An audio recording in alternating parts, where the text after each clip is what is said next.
Hello everyone, मैं अंकुर वाबेले आप सभी का स्वागत करता हूं आपके अपने चैनल मैग्नेट ब्रेन्स हिंदी पर। मैग्नेट ब्रेन्स हिंदी एक ऐसा प्लेटफॉर्म है जो हिंदी माध्यम की कक्षा 7वीं से लेकर कक्षा 12वीं तक का संपूर्ण पाठ्यक्रम सीबीएसई, एनसीईआरटी और दूसरे स्टेट बोर्ड के अनुसार बिल्कुल निःशुल्क में उपलब्ध करा रहा है। मतलब कि आपको यहां पर किसी प्रकार का कोई पेमेंट नहीं करना है। सभी वीडियोस आपको मिलते हैं बिल्कुल निःशुल्क, वो भी क्वालिटी कंटेंट और बेस्ट फैकल्टीज के साथ। तो बात करते हैं कि इस वीडियो के अंदर हम क्या पढ़ेंगे। तो इस वीडियो के अंदर हम बात करेंगे पुरुषों और महिलाओं के आर्थिक क्रियाकलाप के बारे में।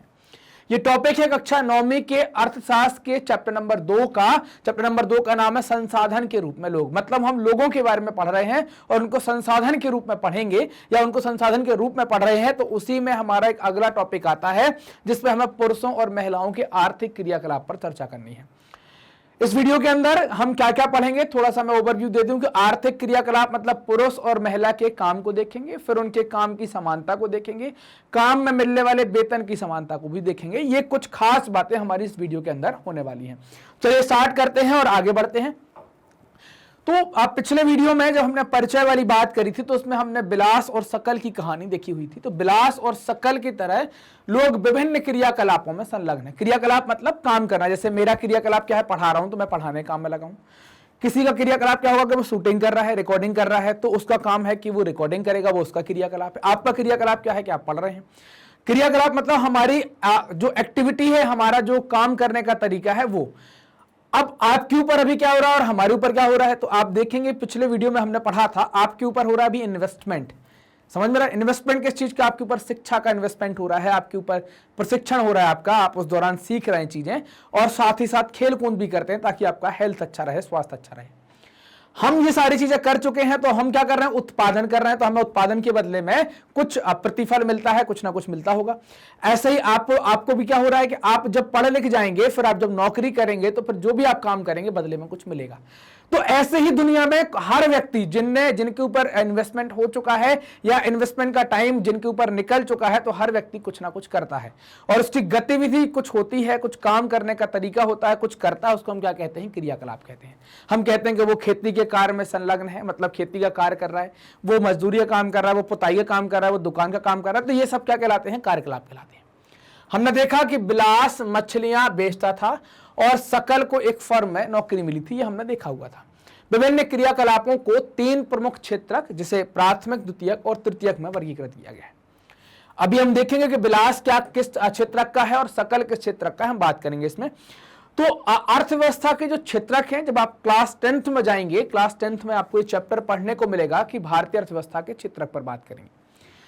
तो अभी मोटे तौर पर जान लेते हैं कि भारतीय अर्थव्यवस्था में या अर्थव्यवस्था के अंदर आपको 3 क्षेत्रक देखने को मिलेंगे, प्राथमिक क्षेत्रक, द्वितीयक क्षेत्रक और तृतीयक क्षेत्रक। प्राथमिक क्षेत्रक का मतलब क्या है कि प्राइमरी सेक्टर, जिसके अंतर्गत क्या होगा, हम ऐसा कहते हैं कि इसमें हम प्राकृतिक संसाधनों का उपयोग करते हैं।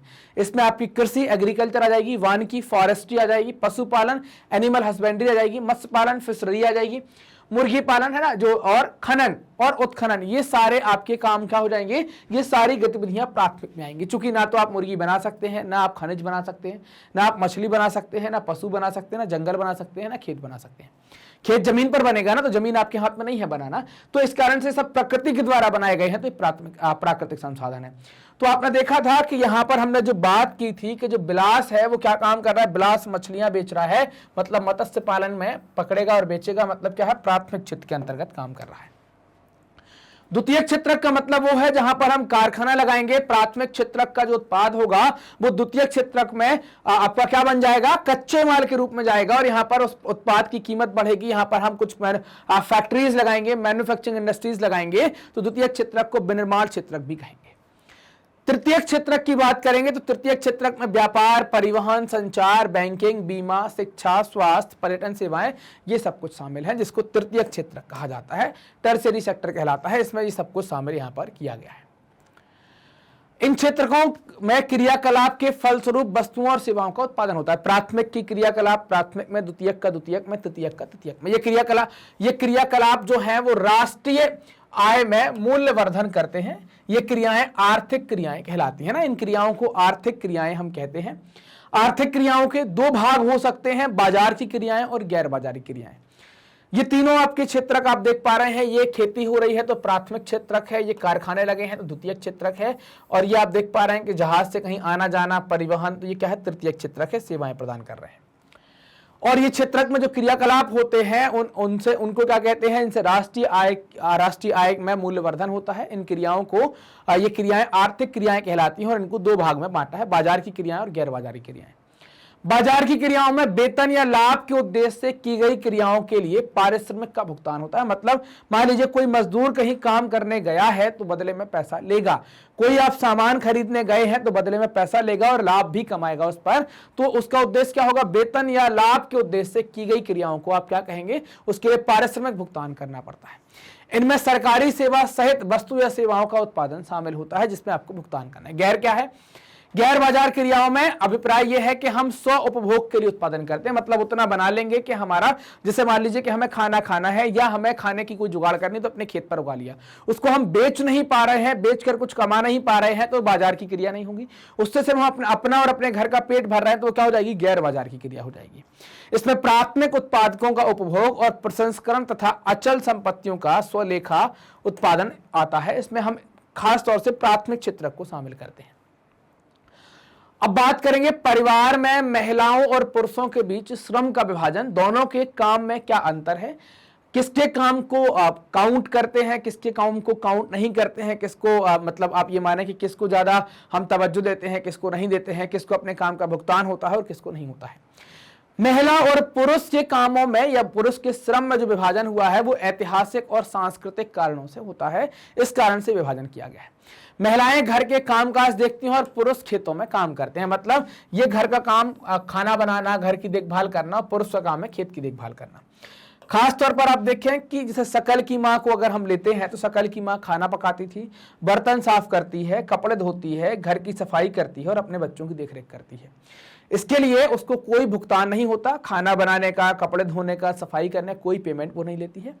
और इस प्रकार की जो सेवाएं महिलाओं के द्वारा की जा रही हैं, इन सेवाओं की कोई कीमत लगा नहीं पाता, इस कारण से इसको राष्ट्रीय आय में आप नहीं जोड़ पाते। चूंकि राष्ट्रीय आय में हम मूल्य को जोड़ते हैं और ये जो काम महिलाओं के द्वारा किया जा रहा है ये अमूल्य है एक तरीके से मैं ये कहूंगा। हालांकि कई सारे लोग इस काम को नगण्य मान लेते हैं, लेकिन ये काम क्या है, ये काम को अमूल्य कहा गया है। और जब जिसका मूल्य हम पता नहीं कर पाएंगे तो उसको हम सकल घरेलू उत्पाद के अंदर या राष्ट्रीय आय के अंदर उसको जोड़ नहीं पाएंगे। शकल के पिता जो बूटा चौधरी थे वो खेतों में काम करते हैं, उपज को बाजार में बेचते हैं और परिवार के लिए धन कमाते हैं। मतलब उन्होंने जो काम किया उससे जो चीज पैदा हुई उसको बेचकर उनको कुछ पैसा मिला, लेकिन इनकी पत्नी यानी कि शकल की मां को ऐसा कुछ नहीं हुआ। बूटा धन कमाता है जिससे वह परिवार के पालन पोषण पर खर्च करता है। मेहनत ये भी उतनी कर रहे हैं, इसकी मां भी उतनी कर रही है, लेकिन उनको कुछ नहीं मिलता और ये कुछ धन कमा लेते हैं खेत के माध्यम से। बिलास की मां गीता मछली बेचकर आय कमाती है ना। तो हमने शकल की बात देख लिया, बिलास की बात कर रहे हैं, तो बिलास की मां जो है वो मछली बेचकर आय करती है।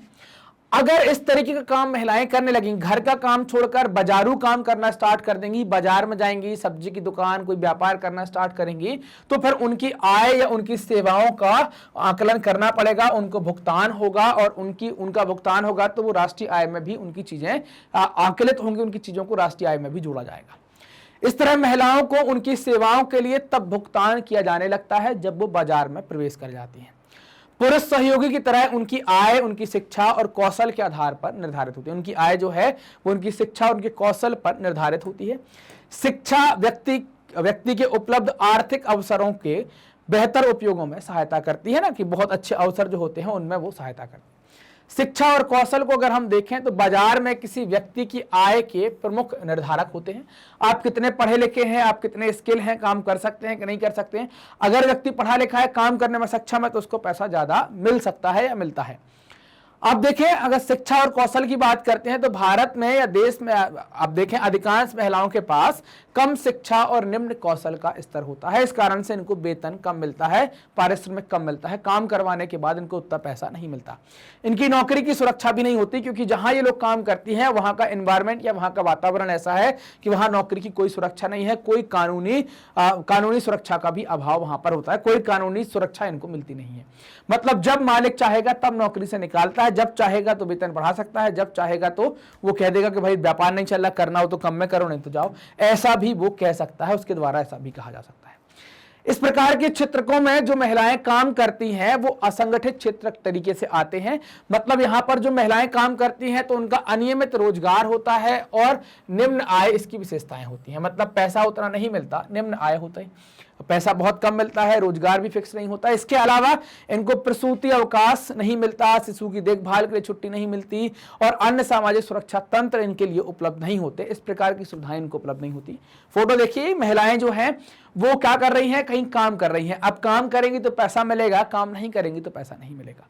मतलब इन्हें बच्चों के लिए छूट नहीं मिलेगी, प्रसूति सहायता नहीं मिलेगी, शिशु की देखभाल के लिए छूट नहीं मिलेगी और साथ ही साथ दूसरी सामाजिक और जो सामाजिक बातें हैं, सामाजिक सुरक्षाएं हैं, वो भी इनको उपलब्ध नहीं होंगी। अपना काम करते रहो, चलाते रहो, ऐसा यहां पर बोला गया है।